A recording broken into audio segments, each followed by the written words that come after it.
বাজেটে সিগারেটের ট্যাক্স বৃদ্ধির কারণে বৈধভাবে বিক্রি কিছুটা কমলেও অবৈধভাবে বাজারজাত বিক্রি বেড়েছে বলে পলিসি রিসার্চ ইনস্টিটিউটের এক গবেষণায় তথ্য উঠে এসেছে।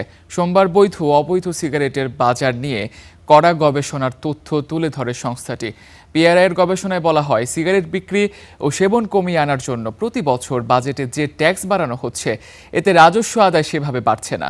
তার বড় কারণ হচ্ছে বৈধ সিগারেটের দাম বেড়ে গেলে অবৈধ সিগারেট বিক্রি বেড়ে যায়। সেই সঙ্গে ট্যাক্স বাড়লে কম দামের সিগারেটের পরিমাণও বাজারে বৃদ্ধি পায়।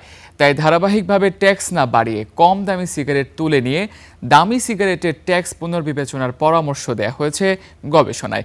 এতে দীর্ঘমেয়াদে ট্যাক্স আহরণ বাড়বে বলে আশা করা হয়।